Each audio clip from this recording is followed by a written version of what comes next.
అందరం కలిసి చదువుతాం.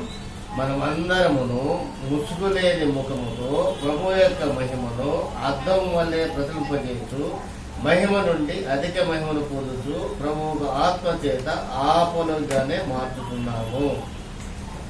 కూర్చోండి. మహాపరిశుద్ధుల పరలోకపు తండ్రి, మహోన్నతుల సర్వాధికారి, జీవం గల దేవ, జీవాధిపతి అయ్యా, మరొకసారి ఉపవాస ప్రార్థన కొంటున్నాయి. మీరు ఇచ్చిన వాక్య భాగాన్ని బట్టి మీకే వందనాలు. 2వ కొరింథీ గ్రంథం 3వ అధ్యాయం 12 నుంచి 18 వచనం అందులో మర్మంలో చేస్తూ మీరే మహిమ పొందమని నజరేయుడైన యేసుక్రీస్తు అతి పరిశుద్ధ నామమున అడిగి వేడుకుంటున్నాం తండ్రి. ఆమేన్. ఆమేన్. తగ్గిపోతున్న మహిమ యొక్క అంతమును. ఇశ్రాయేలు తేజ చూడుకున్నట్లు మోషే తన ముఖం మీద ముసుగు వేసుకున్నారు. మేమట్లు చేయక ఇట్టి నిరీక్షణ గల వారిపై బహుధైర్యంగా మాట్లాడుతున్నాము. వచ్చిందా? నాగమని వచ్చింది అక్కడికి అలాగా. సరే, ఓకే, వస్తాను. ఇప్పుడు వస్తాను. తగ్గిపోతున్న మహిమ యొక్క అంతం. తగ్గిపోతున్న మహిమ ఎందుకు అర్థం అవుతుందంటే, మనం ఓల్డ్ టెస్ట్మెంట్ పట్టుకొని ఊగులాడతాం. ఓల్డ్ టెస్ట్మెంట్ అంటే పాత నిబంధన గ్రంథం. పాత నిబంధన గ్రంథం ఏమంటే 10 ఆజ్ఞలు. ఎక్కడ రాసినాడు 10 ఆజ్ఞలు? ఎక్కడ రాసినాడు 10 ఆజ్ఞలు? ఎక్కడ రాశారు? పలక మీద రాశారు. ఏ మీద? పలక మీద రాశారు. ఇప్పుడు మన మీద ఏం రాస్తున్నాడు దేవుడు? పరిశుద్ధాత్మ దేవుడు మన మీద ఏం రాస్తున్నాడు? మన మీద ఏం రాస్తున్నాడు? చూడండి, అదే అధ్యాయంలో 3వ వచనం చదవండి. రాతి పరకల మీద గాని సీరాతో గాని రాయబడక మెత్తని హృదయములు అనుపలకల మీద. అది మర్చిపోవద్దు. మెత్తని హృదయములు అనుపలకల మీద. ఒకటి వచ్చిన ఒక వర్డ్ వదిలేసామంటే మనకేమవుతుంది? కొంచెం అది కరెక్షన్ ఉండదు. మళ్ళీ ఎక్కడి హృదయాలంట? మెత్తని హృదయములు అనుపలక మీద. ఫస్ట్ ఏ పలక రాశాడు? రాతి పలక మీద రాశాడు. రాతి పలక రాశాడు కఠినం. రాతి పలక రాశాడంటే కఠినం. మేము విచారణ చేసిందా? రాడ్లు కొట్టు తప్పు అంతే. ఈడు దూషించినాడా? ఈయన వచ్చేసి ఉరి తీసేశాడు. ఈడు వచ్చేసాడా? ఈడు చేతితో పాపం చేశాడా? చేయి నరికేసాడు. ఈడు కాలుతో పాపం చేశాడా? కాళ్ళు నరికేసాడు. అది రాతి పలక మీద రాసిన ఆజ్ఞ. ఇప్పుడు ఎక్కడ రాసినాడు ఆజ్ఞను? మెత్తను. వాడు కొట్టాగా నువ్వు గమ్మండు, వాడు తిట్టాగా నువ్వు గమ్మండు, వాడు ఏం చేసినాగా నువ్వు గమ్మండు. ఎలా ఉన్నాడు మా ప్రభువు యేసుక్రీస్తు? ఎలా ఉన్నాడు? ఆయన తిట్టినా గమ్మున్నాడు, ఆయన ఉమ్ము వేసినా గమ్మున్నాడు, మేకులు కొట్టినా ఉన్నాడు, కొడతాలు కొట్టినా గమ్మున్నాడు. కానీ అప్పుడు శిష్యులంతా ఎక్కడ పోయినారు? పారిపోయినారు. ఎవ్వరు లేరు ఆయన దగ్గర.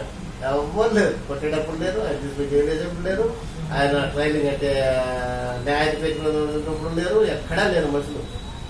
కానీ అంతవరకు ఎక్కడున్నారు వాళ్ళు? ఆయన దగ్గరే ఉన్నారు, ఆయనతో తిరుగుతూ ఉన్నారు, ఆయనతో అన్ని పరిచయం చేస్తూ ఉన్నారు. కానీ ఎప్పుడు ఈ మెత్తని హృదయం మీద ఆయన ఈ ఆజ్ఞలు తీసుకొని మరొకరు, నీ కొరకు నా కొరకు ఎప్పుడు మరణించాడో అప్పుడు దగ్గర అవ్వలేదు. అవ్వలేదు. ఆఖరు మరణించిన తర్వాత యోహాను ఆమె తల్లి అయినా మరియ వాళ్ళు ఇద్దరు ఉన్నారు ఆ సిలువు దగ్గర. మిగతా వాళ్ళంతా పారిపోయారు. మనం చెప్తారు, వాళ్ళు చెప్తారు, వీళ్ళు చెప్తారు. ఈ ముసుగు మనం తీసేయాలంటారు. ఈ ముసుగు ఏం చేయాలా? మనం తీసేయాలి. ఏదో ఒక చిన్న నిమ్మకాయ పెట్టాను ఇంటి పక్కన పోయి మా నాకు ఏదో చేసిన భయపడి పనిస్తాం కదా. లేకపోతే ఎవరైనా సోది గారు వచ్చి పలానా చదువుతుందంటే ఇంకంతే. ఇంకొక మంత్రం గడ్డ వచ్చి ఏదైనా చెప్పినంటే అదంతే. ఒక తాయెత్తి ఇచ్చాడు, ఇది చదువు దొంగతాది, ఇది చదువు. లేకపోతే ఒక జాతర చేస్తారు, లేకపోతే ఒక తిన్నాళ్ళు చేస్తారు. తిన్నాళ్ళు అంటారు కదా. వీటంటే ఈ ముసుగులన్నీ మనం తీసేయమంటాడు దేవుడు. తీసేసి మనం ఉండే పరిస్థితి మహిమ నుండి అధిక మహిమకు పోవాలి. మహిమ అంటే వచ్చేసింది నీకు. యేసు ప్రభువుని ఎప్పుడు అంగీకరించావో అప్పుడు మహిమ వచ్చేసింది. ఈ లోకంలో చూసినట్లయితే ఎన్నో మహిమలు చూస్తూ ఉంటాం. కొంతమంది మిదిలి మీద కడతారు, పొలాలు ఉంటారు, కొంతమంది రాజకీయాలు అవుతారు. అయినా వారికి ఈ గ్రహింపు లేదు. ఏ గ్రహింపు లేదు? మహిమ అనే గ్రహింపు లేదు. మహిమ అంటే ఏంటంటే నిన్ను మరణాన్నించి జీవానికి నడిపించేది. ఈ మహిమ నువ్వు ఎంతైనా సంపాదించుకొని యేసు అనే పదం నీలో లేకంటే, యేసు ప్రభు అనే వ్యక్తి ప్రోత్సాహం నీలో లేకంటే ఎనీ వేస్ట్ అంటున్నాడు.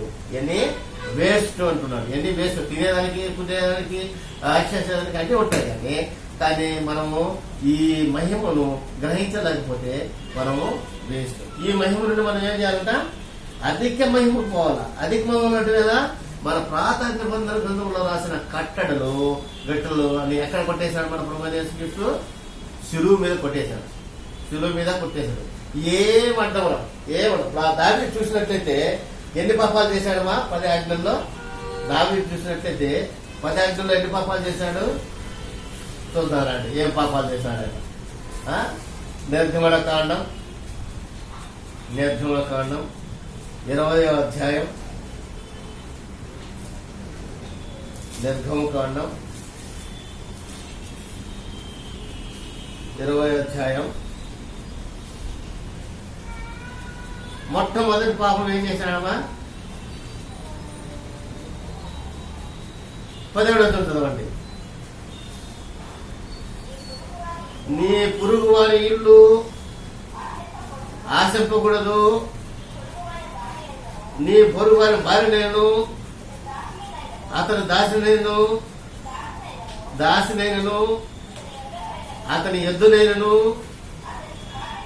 అతని గాడిదైనను, నీ పొరుగు దగ్గు దేనైనను ఆశింపకూడదు అని చెప్పాను. ఏం చేశాడయ్యా? పొరుగువాడు భార్యను ఆశించినాడు, బెచ్చవాను ఆశించినాడు కదా. ఫస్ట్ తప్పు అయిపోయిందా? రెండవ తప్పు ఏం చేశాడు? 14వ వచనంలోండి ఆమెతో విచారం చేశాడా? మూడో తప్పు ఏం చేశాడు? 19వ నరహత్య చేయకూడదు. ఇప్పుడు ఎన్ని ఆజ్ఞలు అధిగమించాడు అక్కడ? నరహత్య చేశాడు, విచారం చేశాడు, దొంగిలించాడు. దొంగిలింపుడు కూడా ఉంది కదా. ఒకరు వారు దొంగిలించినట్టే కదా అది. దొంగిలించినాడు, పొరుగు వారు అబద్ధ సాక్ష్యం పొరుగువాడు, అవన్నీ అబద్ధ సాక్ష్యం చెప్పినాడు. ఏమని? ఇప్పుడు ఉరియా వచ్చేసి యుద్ధంలో ఉన్నాడు, ముందు పెట్టి వాడు చంపేమన్నాడు. ఆ శిక్ష ఎవరి దగ్గర ఇచ్చాడు? ఉరియా దగ్గరే ఇచ్చాడు. ఎవరి దగ్గర? వారి దగ్గర ఇచ్చి, యుద్ధంలో పోయాయా ఈయన ముందు పెట్టి ఈయన చంపేయండి, ఈయన భార్యతో నేను విచారం చేశాను, అది కడుపు అయితే దాని గురించి మనం చేసినట్లయితే ఈడు మనకు అబ్జెక్షన్ గా ఉంటాడు. కాబట్టి ఏం చేశాడు? అక్కడ అబద్ధం అని చెప్పి వాడిని ముందు పెట్టి చంపించేస్తాడు కదా. సో ఒక్క విషయంలోనే ఇన్ని తప్పులు చేసేసాడు. ఎన్ని తప్పులు?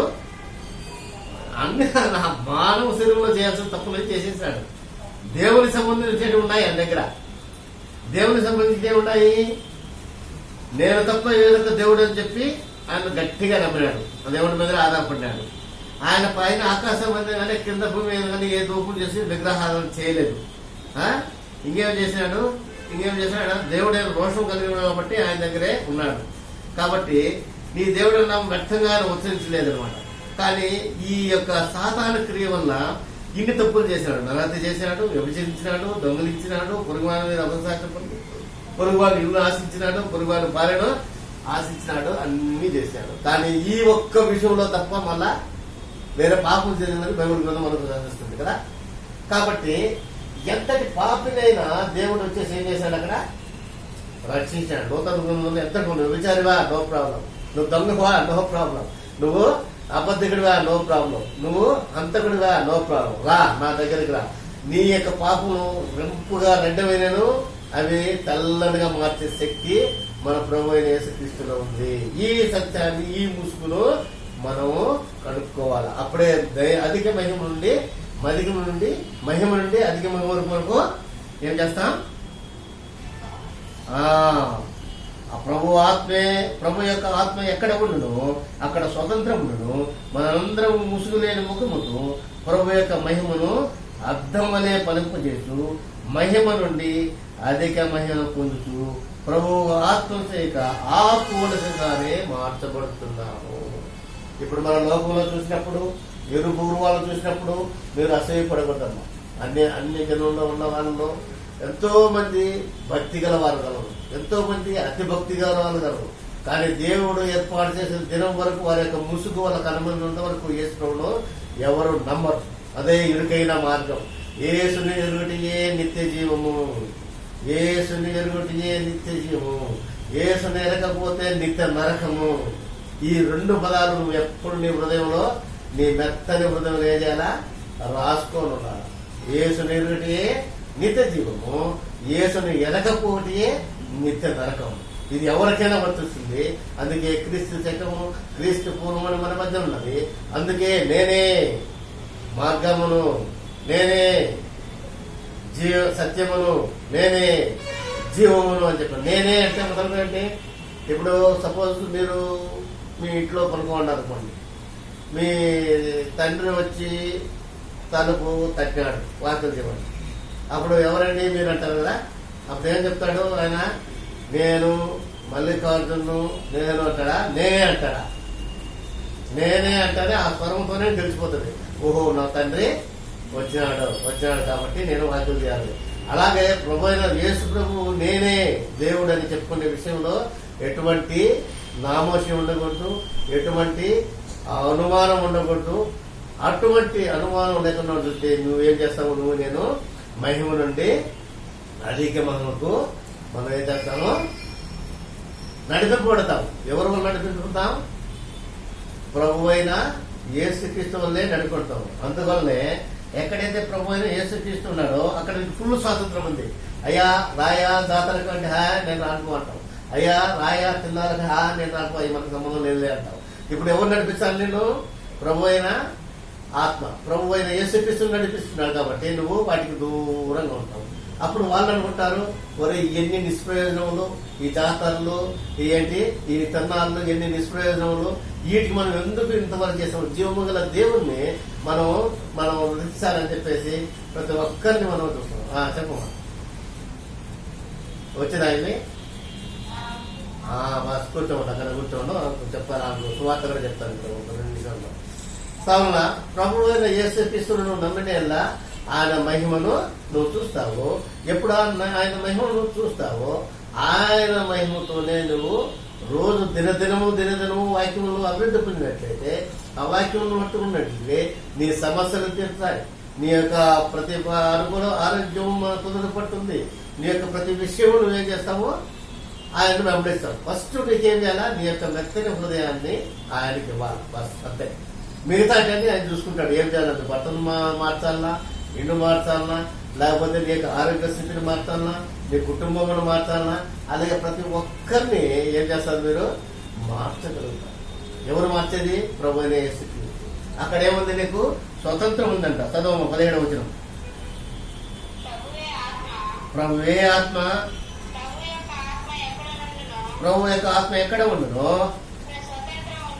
అక్కడ ఫుల్ ఫ్రీడమ్. నీకు ఇది చేయాలా, ఇప్పుడు చేయాలా, అప్పుడు చేయాలా, ఏమా చేయాలా, నో అంటూ ముట్టు గిట్టు ఏమిలా క్లియర్ గా ఉంటావు. దేవుని సన్నిధిలో ఉంటావు. అవన్నీ నువ్వు దేవుని యొక్క ఆలయం కాబట్టి నీకు ఎటువంటి అవమానాలు, ఎటువంటి అపనమ్మకాలు, అవిశ్వాసము కూడా ఏది నీ మధ్య ఉండకూడదు. ఎందుకంటే అక్కడ నీకేముంది?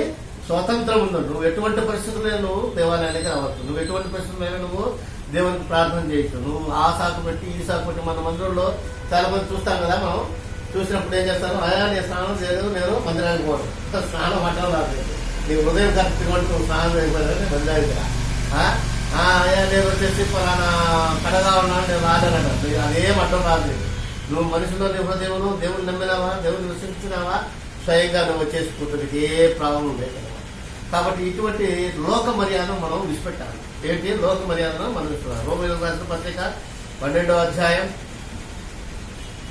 1-2 వచనం అయింది.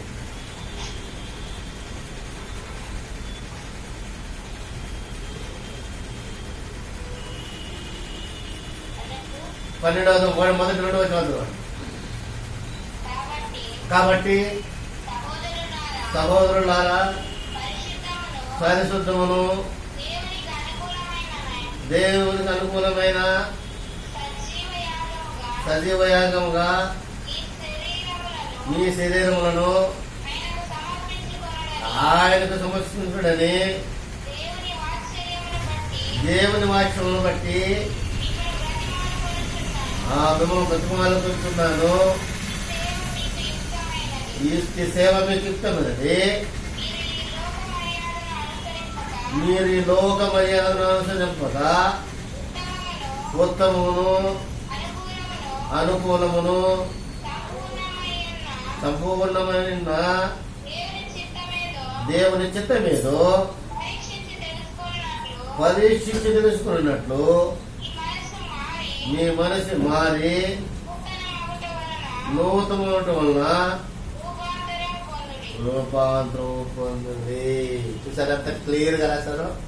మన మనసు మారాలి కానీ మన వస్త్రాలు, మన స్నానాలు, మన పౌడర్లు, మన బ్యూటీ పార్లర్లు, ఏంటి మన లోక మర్యాదలు, మన టెంకాయలు, వంకాయలు, పూలు ఏం అవసరం మన దేవుడికి. ఆయన చెప్తున్నాడు, ఏం చెప్తున్నాడు? అపోస్తల కార్యములు 17వ అధ్యాయం 24 వచనం చదవండి. అపోస్తల కార్యములు 17వ అధ్యాయం 24. జగత్తును అంటే ప్రపంచాన్ని, అందరి సమస్తం నిర్మించిన దేవుడు తానే ఆకాశమునకును భూమికిని ప్రభు అయినందున హస్తకృతం మన చేతుల్లో చేసిన పని. ఈ చర్చి గాని, మసీదు గాని, ఈ పటం గాని, ఫోటో గాని, ఏమైనా ఆలయంలో నివసింపడు. క్లియర్ చేసుకోవడం ఇది. మనం చేసిన మందిరాల్లో గాని, చర్చిల్లో గాని, ఫోటోల్లో గాని దేవుడు నివసించడు. అందుకే నిర్గమకాండం 20వ అధ్యాయం 3వ వచనం చదువు ఒకసారి. నిర్గమకాండం 20వ అధ్యాయం 2వ వచనం చదవండి. నేను తప్ప వేరుగా నీకు ఉండకూడదు. పైన ఆకాశం ఉందే గాని, కింద భూమి ఉందే గాని, భూమి కింద నీళ్ళు ఏందే గాని, ఇంట్లో దేని రూపమనేను విగ్రహమనేను నీవు చేసుకునకూడదు. వాడికి సాగిలపడకూడదు. వాడి పూజకు చాలు. చూసారా, ఇక్కడ ఏం చెప్పాడు, అక్కడ అదే చెప్పాడు. 6000 సంవత్సరాల క్రితము అదే మాట ఉంది. ఇక్కడ జగత్తును 100 సంవత్సరం నిర్మించిన దేవుడు తానే కనుక ఆయన మనం నిర్మించిన ఆలయాల్లో కానీ, మన ఫోటోల్లో కానీ, మన దీపంలో కానీ ఆయన లేడమా? నీ యొక్క మృతంలో ఆయన ఉన్నాడు. నువ్వు నేను ఆయన పూర్ణంగా అంగీకరించి ఆయన నామమున నమ్మి బాప్తిస్మం పొందిన నీ కోరికలు సఫలపరుచు దేవుడు నీకు తోడుగా ఉన్నాడు. నీ నోటిన్నా నీ నవ్వు నిండుతుంది. అటువంటి కృప మనందరికీ కలగాలని ఈరోజు ఈ యొక్క మహిమ నుండి అధిక మహిమకు మనం ప్రార్థిస్తూ, అలాగే మన శరీర ఆరోగ్యం కోసంతేనేమి, మన ఆర్థిక పరిస్థితులనేమి, మన వీసాల కోసంతేనేమి, మనం దూర ప్రదేశం నుండి వచ్చేట్టుగా తినేమి, ప్రతి విషయంలో మీరు జ్ఞాపకం చూసుకుని దేవాదాయాన్ని మొరపెట్టినలా, తనకు నిజముగా మొరపెట్టినలా చూడండి. మన 145 కీర్తన 140 కీర్తన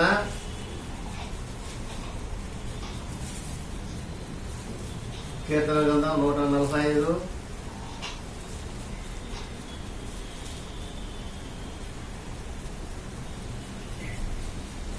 18వ వచనం.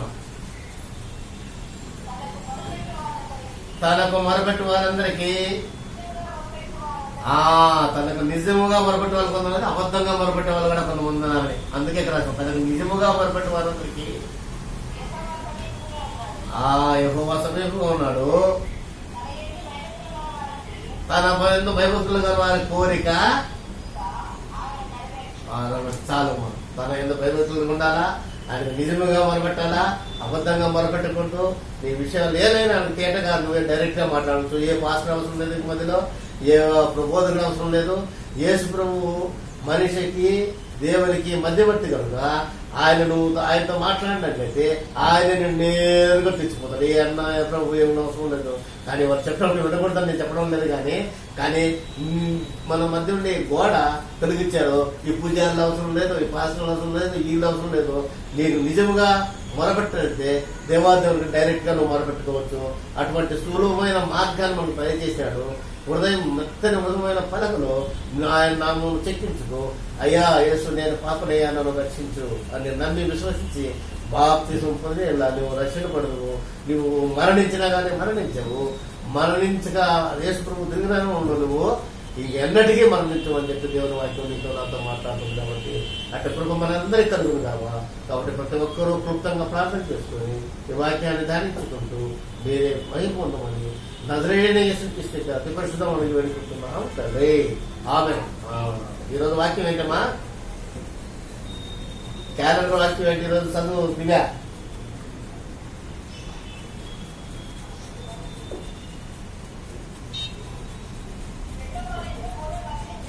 చదువు గట్టిగా చదువు. మనమందరము మహిమ నుండి ఆధునిక మహిమ నుంచు ఆ ప్రభాత్మ చేత ఈ వాక్యం నెరవేర్చును గాక మన జీవితంలో. ఆమేన్. భయం నుండి అది మనం ఏదో వచ్చినా పోయినా వచ్చిన బైబుల్ తీసుకుని వచ్చిన పాటలు పాడినాం ఇది చేసినాం కాకుండా దీన్ని మనం ప్రాక్టీస్ చేసేదానికి ఈ యొక్క ఉపవాస ప్రార్థనకు అనుకూలంగా ఉంటుంది కాక. ఆమేన్. ప్రార్థన చేయండి.